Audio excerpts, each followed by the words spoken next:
So my main focus right now is InterTest and SimDump and FileMaster. Okay. InterTest is a set of interactive debuggers, allow you to walk through your legacy COBOL code.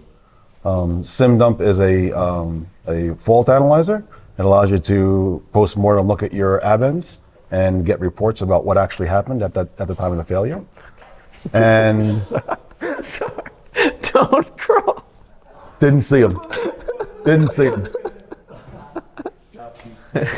Get out of here.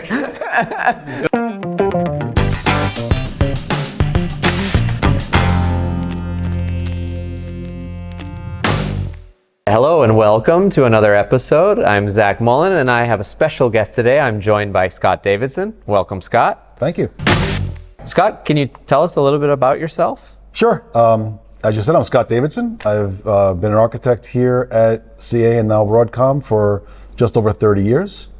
My entire time been in the DevOps area, almost exclusively on testing tools, which is in the application development tools. All right. And as an architect, what are your primary focuses? So my primary focus is to make sure that we are building our technology on solid ground. Right? We want to make sure that everything that we're doing meets security standards and make sure that we're not doing things that we shouldn't be doing as far as breaking some rules, and just making sure that everything that all the code that we're putting together is we can build on top of that without it actually falling down. Got it. So in your 30-year career, I'm sure you've seen a lot of changes in the software development space, mainframe software development space. So can you walk us through how or what you experienced early on, how that changed, and also how modernization has sort of fit into all of that? So I was hired out of college. Okay. Had a dump terminal put on my screen on my desk. I was told to given some manuals and have at it, right? So that's where I got my start. I had no prior experience in mainframe at all. Everything I learned was on the job. After a few years, we started to get into the Eclipse space. Okay. So we started to get a little bit more modern there, a nice graphical interface. But that's been about 15, 18 years ago now, and that's getting a little bit old. So we're starting to get our feet wet a little more in the DevOps, in the VS Code area. Excellent. All right. And what products do you work on specifically? So my main focus right now is InterTest, SimDump, and FileMaster. Okay. Those are our primary testing tools. InterTest is an interactive debugger. It allows people to walk through interactively in their COBOL code. Mm-hmm. SimDump allows you to get reports when your application code fails. You can see what line of code and what the variables are at that particular time. And FileMaster allows you to edit mainframe data. All right. And all of these are core mainframe products. So these are for people working in the green screen. That's correct. But you mentioned getting your feet wet in the VS Code space. So I assume that means maybe some extensions that relate to each of those products? Correct. We have a VS Code extension called Debugger for Mainframe. Okay. That allows you to use VS Code to connect to InterTest on the back end. We also have Abend Analyzer that allows you to connect to SimDump on the back end. And we have Data Editor for Mainframe, which allows you to connect to FileMaster on the back end. Excellent. Now, I imagine when Eclipse came in, you immediately saw some benefits to working with Eclipse. And now with VS Code, I think the experience is even better. We've sort of talked about this in previous episodes. Yeah. But what has been the experience of kind of customers and even internal users when you bring them to these new VS Code extensions? Yeah, so like you've said, we definitely had a really good experiences showing them the interface with Eclipse, but as it's gotten less and less popular, now we're showing them VS Code. We're showing them a whole new set of people this functionality. And when we showed it to them, we were really focused on giving them the basics, making sure that they had, breakpoints and being able to see data and trace data and execution counts and all of these bells and whistles that you'd expect from an interactive debugger. One of the biggest things that they've always come back with is just the real basics of being able to see everything at once, being able to scroll through my code, all of my code all at once, being able to take two versions of code and be able to compare those things. Certainly. Real basic functionality, but not something that a traditional green screen person would be able to take advantage of. No, exactly, because in the green screen you have to page through or know really weird line commands even to achieve. You have to know that cryptic command in order to do this thing to be able to get to here, and it's just not all that intuitive, whereas VS Code, all those problems go away. Excellent. So can you take us through at least Debugger for Mainframe? Sure, let's do a demo of Debugger for Mainframe. Excellent. I'll first open VS Code, and in this case, I can see the welcome page. Here I'll show that Debugger for Mainframe is installed by going to Extensions, which will list all the extensions that I have installed. You can see Installed at the top left. I have the Code for Z extension pack installed, but I've uninstalled the Debugger for Mainframe extension, as you can see. I can click on the blue install button to install that extension, or I can go back to Extensions and search for this extension. Clicking on the install button will start the installation, and just like that, the extension is installed. Going back to my extensions and looking at installed, I can see that my extension is ready. From here, I can see all of the prerequisites, including what Java level I need. Scrolling down, I can get information about how to configure the extension, including some GIFs.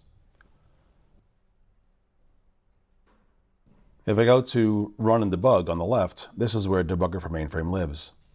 But first, we want to open a workspace or a folder. Now I can see the files that are in this workspace.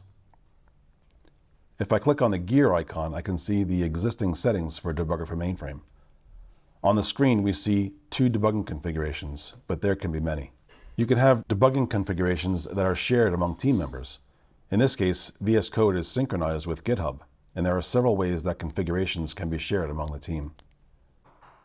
If I scroll to the bottom, you can see that I have a bunch of different configurations that I can use to start a debugging session. If I then click on the drop-down to the upper left, you can see that each of these configurations are selectable to start a remote debugging session. I can create a new one by choosing Add Configuration. If I do that, I first choose the type of configuration that I want. As you can see, there are many types, but for Debugger for Mainframe, there are 3 of interest. So I'll choose one of the batch configurations. And here you can see that I'm given a template where I can define all of my debugging criteria. What programs I want to monitor, where the symbolic information is for these programs, how to connect to the mainframe that the application will run on, etc. I could also create a new configuration for CICS. And again, there's a set of debugging criteria that I need to provide.